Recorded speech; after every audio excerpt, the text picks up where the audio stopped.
क्या सुविधा है आपके पास टिकट के लिए? दिव्यांगजन के लिए वहाँ पर है सुविधा।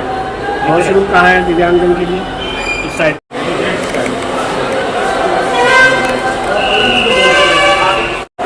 यहाँ कोई नहीं कंस्ट्रक्ट हो सकता, अभी नया बनाया इसमें तो व्हीलचेयर आ ही नहीं सकती, व्हीलचेयर जा ही नहीं सकती, जाएगी तो यहाँ अड़ जाएगी। और इसके लिए और फिर ये आगे तो है ही नहीं, उसको शौच जाना है, कैसे करें? सर ये है ही नहीं, इसमें पानी नहीं है,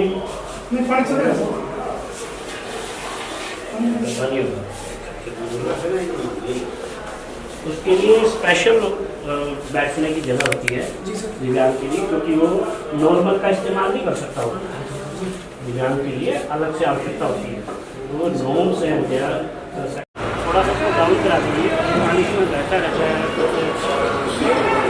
केयर थोड़ा बहुत केयर करो, जरा सा भी चीज़ें को सुविधा से कर लेंगे तो चीज़ें ठीक है। सरकार पूरी कोशिश कर रही है, लेकिन इम्प्लीमेंट तो आप लोगों को आप लोगों को करना है। सर कनेक्शन भी नहीं जुड़ा हुआ ऊपर से। कार अधिनियम 2016 के अनुसार जितने भी दिव्यांगजन हैं उनका यह मूलभूत अधिकार है, कॉन्स्टिट्यूशनल राइट है कि उनको एक्सेसिबिलिटी मिले। दुर्भाग्य ये है कि हम जो है उनको वो वातावरण प्रदान ही नहीं करवा पा रहे हैं। संविधान में व्यवस्था होने के बावजूद, कानून बन जाने के बावजूद धरातल पर उसका जो इम्प्लीमेंटेशन है वो बहुत ही नगण्य दिखाई देता है।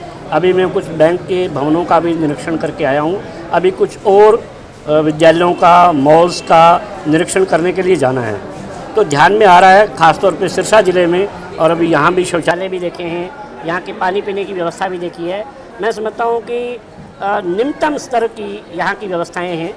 जिला प्रशासन को मैं ताकीद करना चाहता हूँ कि कृपया इस मामले में शीघ्रता करके संवेदनशीलता के साथ इसको ठीक कीजिए, अन्यथा जुर्माने लगाने की व्यवस्था है, 5 साल की सज़ा की भी व्यवस्था है, चार्जशीट और वो सब चीज़ें तो हैं ही। मेरा तो बहुत स्पष्ट मानना है कि यदि कोई अधिकारी अपने दायित्व की पूर्ति करने में असमर्थ है, अगर उसको लगता है कि मैं नौकरी नहीं कर सकता, तो उसको रिजाइन कर देना चाहिए, क्योंकि बेरोजगारी बहुत है, बहुत अच्छे लोग बेरोजगार हैं, वो उनसे बेहतर काम करने के योग्य भी हैं। अवसर मिलने की बात है, भगवान ने उनको अवसर दिया है, उस अवसर का उपयोग करना चाहिए और उसके अनुसार जनसेवा करनी चाहिए। सरकार का पूरा प्रयास है कि सभी अधिकारी दिल से और मन से जनता की सेवा करें, और इसके लिए ही आज मैंने निरीक्षण किया। ग्रामीण क्षेत्रों में भी जा रहा हूँ, नगरीय क्षेत्रों का भी मैं प्रवास कर रहा हूँ। दिव्यांगजन के लिए हरियाणा सरकार 1,91,000 दिव्यांगों को 2,500 रुपया महीना पेंशन देती है, जिसमें सिरसा ज़िले के हमारे लगभग 13,000 दिव्यांग शामिल हैं, जिनको बैंक में सीधे हर महीने पेंशन आती है। इसके अलावा लगभग 32,000 ऐसे स्कूल के विद्यार्थी हैं जो स्कूल में भी नहीं जा सकते, लेकिन हमने उनके स्कूलों में नाम लिखवाए हैं, गवर्नमेंट स्कूलों में, और वहाँ से उनको 1,950 रुपया प्रति माह पेंशन मिलती है। हरियाणा सरकार और क्या कर सकती है? पिछली सरकारों के समय दिव्यांगजन के जो राइट्स थे नौकरियों में जाने के, 3% नौकरियों में आरक्षण था 1 जनवरी 1996 से, लेकिन उनकी नौकरियों की जगह पर और लोगों को बैठा दिया गया कि ये उपलब्धि नहीं हुए। इसके कारण से लगभग 15,000 इनकी नौकरियां अन्य लोगों ने खा ली। उन तमाम स्थानों की गणना करके स्पेशल ड्राइव उनका यह चल रहा है। हरियाणा सरकार ने नोटिफिकेशन जारी कर दी है 15/11/2021 को, और उसके पश्चात सभी विभाग जिसमें रोडवेज भी शामिल है वो गणना कर रहे हैं। मैं यहाँ के टीएम साहब खड़े हैं, मैं इनको भी कहना चाहता हूँ कि 1 जनवरी 96 से यहाँ के कार्यालय के अंदर, रोडवेज के अंदर कितने फीटर, कितने क्लर्क, कितने बाकी लोग, अनाउंसर, ये जितने भी काडर हैं डिस्ट्रिक्ट लेवल के, उन काडर के अंदर 1 जनवरी 96 में कितनी भर्तियां हुई, उनमें 1, 34 और 67, ये 18/4/2017 तक, और उसके पश्चात 4% इनका आरक्षण है। उतनी गणना करके इनकी स्पेशल रिक्रूटमेंट की ड्राइव निकाली जाए। और केवल यही नहीं, आपका डबवाड़ी, आपका काड़ावाड़ी, आपका एलनाबाद और ज़िले के जितने भी आपके उप केंद्र हैं, उन सभी में हरियाणा पुलिस के लोग भी खड़े हैं। हरियाणा पुलिस के अंदर भी ऐसे अनेक काडर हैं जो फील्ड के काडर नहीं होंगे, वहाँ ऑफिस के काडर हैं, उनके अंदर भी दिव्यांगजन की स्पेशल भर्ती होनी है। हरियाणा सरकार ऐसे तमाम दिव्यांगों को जो नौकरियों में भर्ती हुए अपनी प्रतिभा के दम पर हुए, कितनी कठिनाइयाँ होती हैं, जिस बेचारे के दोनों पैर कट गए, और किसी के साथ भी हो सकता है, ये दुर्घटना हो गई, वो दवाई का रिएक्शन हो गया तो दिव्यांग बन गया, या जन्म से भी कई दिव्यांग होते हैं। तो ऐसे तमाम जो दिव्यांग हैं वो किसी भी कारण से बने होंगे, चाहे बाई बर्थ हैं और चाहे आफ्टर अटेनिंग बर्थ हैं, किसी भी कारण से दिव्यांग हो गए, उन तमाम दिव्यांगों को कितनी कठिनाइयों का सामना करना पड़ता है। उनको स्कूल नहीं है, स्कूल में चले गए तो वहाँ उनको पढ़ाने के लिए अध्यापक नहीं है। क्यों? क्योंकि जो मानसिक दिव्यांग है, बौद्धिक दिव्यांग है, उसको साइकोलॉजिस्ट चाहिए, साइकेट्रिक चाहिए, और जो ब्लाइंड है उसको ब्रेल पद्धति चाहिए। ब्रेल पढ़ाने वाले कितने हमारे पास स्कूलों में है ही नहीं। इसी तरह से हमारे पास अन्य प्रकार के दिव्यांग हैं। अभी किस प्रकार की दिव्यांगताओं के लोग हैं, इनकी कठिनाइयों के बावजूद वो पढ़ लिख करके नौकरियों में भी चले गए, उनको कोई रिलैक्सेशन नहीं मिली। वही बोर्ड उन्होंने पास किया, वही यूनिवर्सिटी उन्होंने पास की, वही जेई का कोर्स उन्होंने किया, करने के बाद नौकरियों में चले भी गए तो वहाँ उनको प्रमोशन नहीं है। संविधान के अंदर 3% 1 जनवरी 96 से और 19/4 से 4% नौकरियों में आरक्षण है, लेकिन आरक्षण होने के बावजूद भी इनको आरक्षण नहीं मिला था।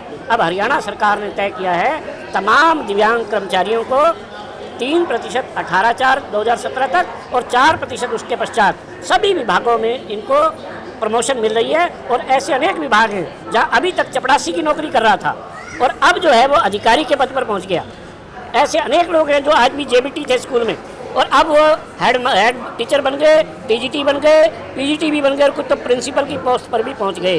तो इस तरह से हरियाणा के सभी 90 विभाग, 14 मेडिकल कॉलेज, 12 यूनिवर्सिटियाँ और इसके अलावा 28 हमारे जो सेमी गवर्नमेंट ऑर्गेनाइजेशन हैं, ऐसे तमाम मिलाएं तो लगभग 200 हरियाणा सरकार के विभाग हैं, जिनमें लगभग 20,000 दिव्यांग कर्मचारियों को पदोन्नति का लाभ यह मिलने जा रहा है। और यह प्रक्रिया बहुत तेज़ी के साथ चल रही है। हर दिन 3-4 विभाग इसको पूरा कर रहे हैं और हमने डेडलाइन तय की है कि 15 जून 2022 तक प्रत्येक दिव्यांग कर्मचारी को हम पदोन्नति में आरक्षण प्रदान करके आज जो स्थिति है वो प्रदान करेंगे। जो रिटायर हो गए उनको भी देंगे और जो भगवान की मर्जी से दुनिया से भी चले गए ऐसे अनेक लोग हैं, उनकी भी सैलरी और पेंशन रिवाइज होगी, सैलरी रिवाइज होगी, पेंशन रिवाइज होगी, उनके परिवार को बड़ी पेंशन का लाभ मिलेगा।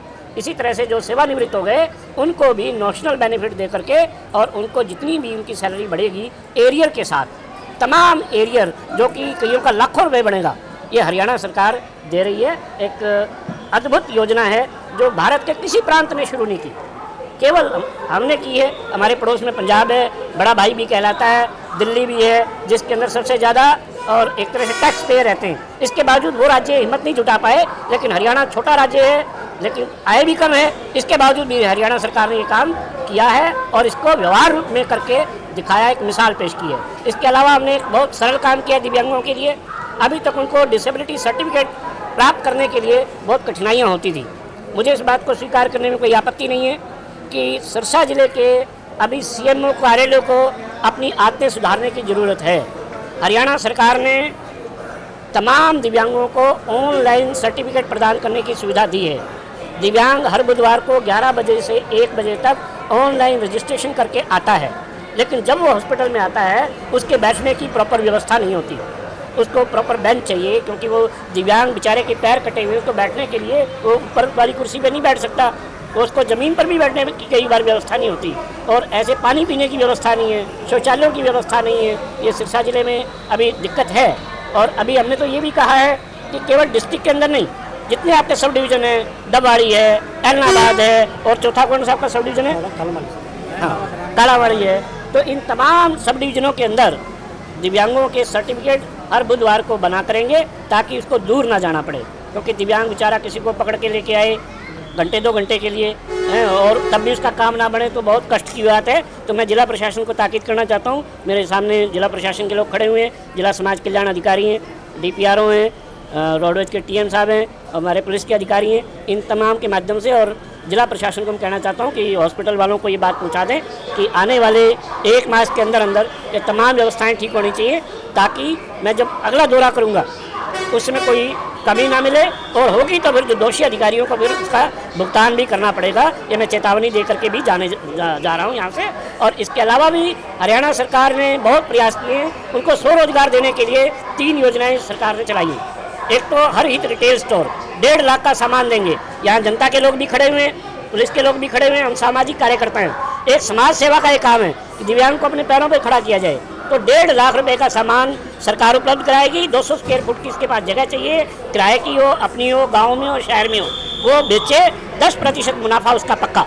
अगर 10% मुनाफा नहीं होगा तो सरकार उसको जितनी कमी पड़ेगी उसके खाते में जमा कराएगी। इसके अलावा वीटा के एजेंसी, दूध की एजेंसियां हैं, उसमें 10% आरक्षण दिव्यांगजन को दिया गया है और वो अप्लाई करेंगे। 50,000 रुपया सिक्योरिटी रिफंडेबल है, 500 रुपया एप्लीकेशन मनी है नॉन रिफंडेबल। अगर उसके पास रनिंग कैपिटल नहीं है तो हमने लोन देने के लिए भी सुविधाएं दी हैं।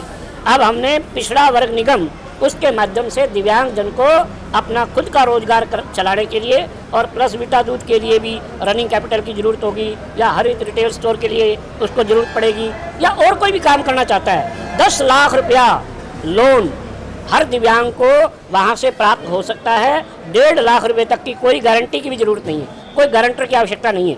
2 गवाहों की ज़रूरत है। उसको आधार कार्ड चाहिए, अपना दिव्यांगता प्रमाण पत्र चाहिए, अपना परिवार पहचान पत्र की कॉपी चाहिए, और 1.5 लाख तक का लोन उसको बड़े आराम से एक ही दिन के अंदर ऑनलाइन अप्लाई करना है, और उसको जाकर के कागजों में साइन करने, गवाहों की उपस्थिति में एक ही दिन में उसको लोन जो है रिलीज हो जाएगा। और अगर कहीं दिक्कत आती है तो हरियाणा में हमने एक पोर्टल बना दिया है। दिव्यांगजन या उनके अभिभावक या NGO या कोई सरकारी अधिकारी कर्मचारी है, उसको कोई दिक्कत आती है तो हमने पोर्टल बनाया है scpd.haryana.gov.in। इसका नाम रखा है दिव्यांग मित्र। इस दिव्यांग मित्र पे वो पंजीकरण कर सकता है।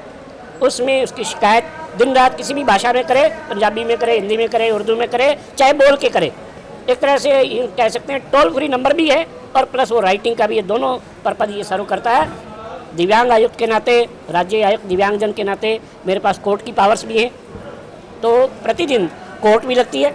उसमें जो केस होते हैं वो ऑनलाइन दिव्यांग अपने घर पे बैठ करके ही अपने मोबाइल से उसमें ज्वाइन कर सकता है। अगर मोबाइल भी अगर इंटरनेट वाला ना हो तो गांव के कॉमन सर्विस सेंटर में उनको हिदायत दी हुई है कि दिव्यांग का जब मुकदमा होगा उस दिन चाहे आपकी प्रधानमंत्री से अपॉइंटमेंट हो, वो कैंसिल करके दिव्यांग को मुकदमे के लिए मिलान करवाएंगे, ताकि दिव्यांग बिना किसी बाधा के अपना मुकदमा खुद लड़ सके। उसको वकील करने की भी जरूरत नहीं है। अगर वकील करे तो हरियाणा सरकार निःशुल्क कानूनी सहायता देती है।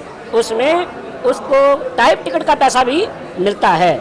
सेक्शन 12 है, उसके अंदर ये प्रावधान किया हुआ है। और इसी तरह से जितनी सरकार की सुविधाएं हैं वो तमाम उस पोर्टल पर हैं। कैसे प्राप्त की जाएंगी इसका प्रोसीजर उस पोर्टल के पर दिया हुआ है। जितने मुकदमे होते हैं उनके फैसले उसी दिन अपलोड हो जाते हैं। कोई भी आदमी चाहे अमेरिका से पढ़े उसको, चाहे अफ्रीका से पढ़े, चाहे सिरसा के बस स्टैंड से पढ़े, कहीं से भी पढ़ करके इसको डाउनलोड कर सकता है, प्रिंट आउट ले सकता है। तो इस तरह से ये सुविधा भी सरकार ने प्रदान की है। सरकार ने बहुत कुछ प्रदान किया है, लेकिन उसको लागू करना है तो इस अमले ने करना है। इस अमले से मेरा निवेदन है कि ये नर सेवा ही नारायण सेवा है। एक तरफ जहाँ हम सेवा कर रहे हैं, सर्विस कर रहे हैं, तो ड्यूटी कर रहे हैं, लेकिन वहाँ ये मानव की सेवा भी है। दिव्यांग is the most neglected section of the society, समाज का सबसे उपेक्षित वर्ग है। इसकी अगर सेवा करेंगे तो भगवान की सेवा होगी। तो इसलिए वो सेवा भी हो जाए और ये सेवा भी हो जाए, इसलिए हैंडल विद केयर, संवेदनशीलता के साथ में दिव्यांगजन की सेवा के लिए मैं आप लोगों का भी आह्वान करता हूँ। और मैं आप लोगों से भी आह्वान करता हूँ, इस मीडिया जगत से बहुत सारे दिव्यांग ऐसे हैं जिन्होंने दिव्यांगता की छाती पे चढ़ करके सफलता की बुलंदियों को छुआ है। अभी पैरालंपिक हुआ है जहां सामान्य खिलाड़ी 5 मेडल लेके आए, जिनमें गोल्ड मेडल भी था, हरियाणा का चोपड़ा लेके आया था। वहां दिव्यांग खिलाड़ियों ने 19 मेडल प्राप्त किए, जिनमें 5 गोल्ड मेडल भी थे। अभी डेफ ओलंपिक हुआ है और उस डेफ ओलंपिक में मुझे बताते हुए बहुत खुशी हो रही है। एक बच्चा तो मेरा पाला हुआ ही बच्चा है, वो मैं भिवानी जिले से मूल रूप से संबंध रखता हूँ। मेरे पड़ोस के गांव का भवानी खेड़ा का बच्चा है भाकर, और वो गोल्ड मेडल लेकर के आए। तो हरियाणा के 7 खिलाड़ी गोल्ड मेडल लेके आए। और हरियाणा सरकार तमाम जो दिव्यांग खिलाड़ी हैं उनको भी सामान्य खिलाड़ियों के बराबर में पुरस्कार दे रही है। 6 करोड़ रुपया गोल्ड मेडल लेकर के आने वाले को, सामान्य खिलाड़ी को मिलता है तो पैरा को भी 6 करोड़ रुपया मिलता है, 4 करोड़ सिल्वर वाले को मिलता है, 2.5 करोड़ रुपया ब्रॉन्ज वाले को मिलता है। तो ऐसी तमाम बिना भेदभाव की हरियाणा सरकार की कोशिश है। तो आप और हम सब मिल करके इस काम को आगे बढ़ाएंगे तो कहते हैं साथी हाथ बढ़ाना, एक अकेला थक जाएगा, मिलकर बोझ उठाना। आप और हम सब मिलकर के बोझ उठाएंगे तो ये जो दिव्यांगता आज एक अभिशाप के रूप में मानी जाती है, वह अभिशाप नहीं होगी, बल्कि एक डिग्निफाइड, एक सामान्य जीवन हम दे सकेंगे और तभी सारा देश जो है मिलकर के आगे बढ़ सकेगा। ये मैं आज संदेश सिरसा में जो देवताओं की भूमि है, जो यहाँ के ऋषि मुनियों की धरती है, उस पर यह मैं संदेश देना चाहता हूँ। आपका बहुत बहुत धन्यवाद। ERG National Girls Senior Secondary School, Sirsa. Spacious buildings with playground and auditorium. Highly qualified and experienced faculty. Well-stocked library. Well-planned curriculum disciplined environment. GRG School Sirsa Play School. छोटे बच्चों के लिए ज़्यादा सुविधाएं और कम खर्चा। पहले आए पहले पाए। सीटें limited. GRG National Girls Senior Secondary School, B Block near Durga Mandir, CMK College Road, Sirsa. Mobile number 9416727979 70151 73442.